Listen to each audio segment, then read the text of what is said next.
ദൈവനാമത്തിന് മഹത്വമുണ്ടാകട്ടെ. മനുഷ്യനിർമ്മിതമായ പരിമിതികളെ അതിജീവിച്ച വിശ്വാസ സ്വീകരണത്തിന് സാക്ഷ്യം വഹിച്ച കനാന്യ സ്ത്രീയുടെ ജീവിതവുമായി ബന്ധപ്പെട്ടതാണ് ഇന്നത്തെ നമ്മുടെ ചിന്താവിഷയം. സീമാതീതമായ വിശ്വാസ സ്വീകരണം. വംശീയവും വർഗീയവും സാംസ്കാരികവുമായ പരിമിതികളെ അതിജീവിച്ച അവൾ യേശുവിൻ്റെ അടുക്കൽ എത്തുന്നത് തൻ്റെ മകളുടെ ഭൂതോപദ്രവം മാറുന്നതിന് വേണ്ടിയാണ്. എന്നാൽ ഇവൾ ഒരു സമൂഹത്തിൻ്റെ കൂടെ പ്രതിനിധിയാണ്. പാർശ്വവൽക്കരിക്കപ്പെട്ടവരുടെ, ലിംഗപരമായി മാറ്റി നിർത്തപ്പെട്ടവരുടെ, പ്രത്യേകിച്ച് സ്ത്രീകളുടെ പ്രതിനിധിയാണ് കനാന്യ സ്ത്രീ. അടിച്ചമർത്തലുകൾക്കിടയിൽ സമഗ്രമായ ഒരു വിശ്വാസത്തിൻ്റെ സ്വീകരണം നേടുന്ന ഒരു വ്യക്തിയായിട്ടാണ് കനാന്യ സ്ത്രീയെ നാം കാണുന്നത്. അവളെക്കുറിച്ച് നാം മനസ്സിലാക്കുമ്പോൾ defying silence a cry for justice, മൗനത്തെ ധിക്കരിക്കൽ നീതിക്ക് വേണ്ടിയുള്ള നിലവിളി എന്നതാണ്. മത്തായിയുടെ സുവിശേഷം 15-ാം അധ്യായം 22-ാം വാക്യത്തിൽ അവൾ പറയുന്നത്, അവൾ കരയുന്നത് ഇപ്രകാരമാണ്: ദാവീദ് പുത്ര, എന്നോട് കരുണ തോന്നണമേ എന്ന്.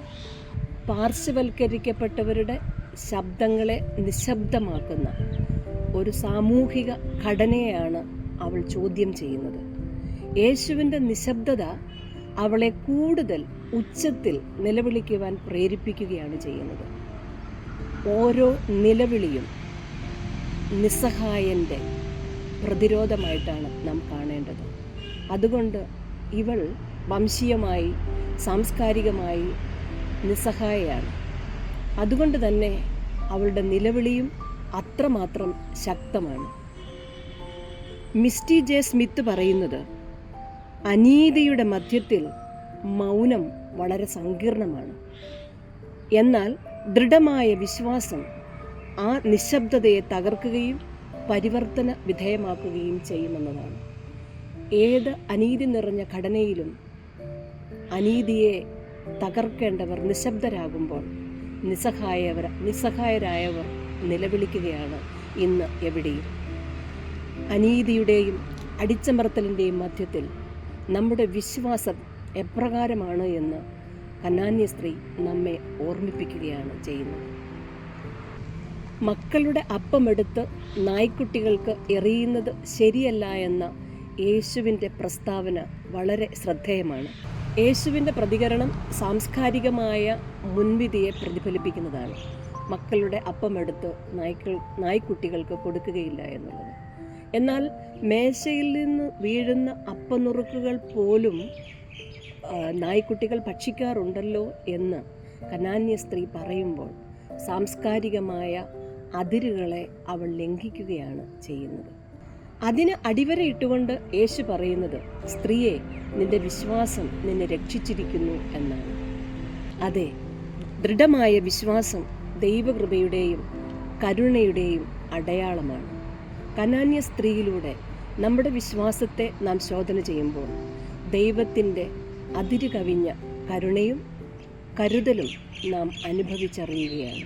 നോമ്പും നോറ്റ് പ്രാർത്ഥനാനിരതരായി ഉപവാസത്തോടുകൂടെ കഴിഞ്ഞുകൂടുന്ന നമുക്ക് നമ്മുടെ ജീവിതത്തിലുണ്ടാകുന്ന വെല്ലുവിളികളുടെ മധ്യത്തിൽ, പ്രതിരോധങ്ങളുടെ മധ്യത്തിൽ, നമ്മുടെ വിശ്വാസത്തെ ചോദ്യം ചെയ്യുന്ന ജീവിത പ്രതിസന്ധികൾ നാം നേരിടുമ്പോൾ നമ്മുടെ വിശ്വാസം എപ്രകാരമാണ്? ഉറക്കെ നിലവിളിക്കുവാൻ, വിശ്വാസത്തിൽ സ്ഥിരതയോടുകൂടി നിൽക്കുവാൻ നമ്മെ പ്രേരിപ്പിക്കുന്നതാകണം. ദൈവത്തിൻ്റെ ഉൾക്കൊള്ളലും സമൂഹത്തെ ചേർത്ത് പിടിക്കുന്നതും ഒരുപോലെയാണ് എന്ന് തിരിച്ചറിഞ്ഞുകൊണ്ട് അറിഞ്ഞുകൊണ്ട് നമ്മുടെ ഇടങ്ങളിൽ നാം മാറ്റി നിർത്തിയവരെ ചേർത്ത് നിർത്തുന്നതും ചേർന്ന് നടക്കുന്നതുമാകണം ഈ നോമ്പുകാലം. അതിനായി ദൈവത്തിൻ്റെ പരിശുദ്ധാത്മാവ് നമ്മെ ഓരോരുത്തരെയും സഹായിക്കട്ടെ. ആമേൻ. നമുക്ക് പ്രാർത്ഥിക്കാം. കാരുണ്യവാനായ ദൈവമേ, ഞങ്ങളുടെ ജീവിത വഴികളിൽ അതിരുകൾ കൽപ്പിച്ച് അരികിലാക്കിയവരെ ചേർത്ത് നിർത്തുവാനും അവരുടെ വേദനകളെ കാണുവാനും അവരുടെ നിലവിളികളുടെ ശബ്ദത്തെ ശ്രവിപ്പാനും അങ്ങ് ഞങ്ങളെ സഹായിക്കണമേ. ഈ നാളുകളിൽ ഉപവാസത്തിനും പ്രാർത്ഥനയ്ക്കുമായി ഞങ്ങൾ സമയങ്ങൾ ചിലവഴിക്കുമ്പോൾ ഞങ്ങൾ മറ്റുള്ളവർക്ക് വേണ്ടി സമയങ്ങൾ ചിലവഴിക്കുവാനും അവരെ കാണുവാനും കേൾക്കുവാനും ഞങ്ങളെ പ്രാപ്തിപ്പെടുത്തണമേ. കനാന്യ സ്ത്രീയെ കണ്ട ക്രിസ്തു അവളുടെ വിശ്വാസത്തെ മാനിച്ചതുപോലെ ഞങ്ങളുടെ ഈ വിശ്വാസത്തെ മാനിച്ച് അനുഗ്രഹത്തിൻ്റെ അടയാളങ്ങളാക്കി നിർത്തുവാൻ ഞങ്ങളെ സഹായിക്കണമേ. യേശുവിൻ നാമത്തിൽ തന്നെ. ആമേൻ.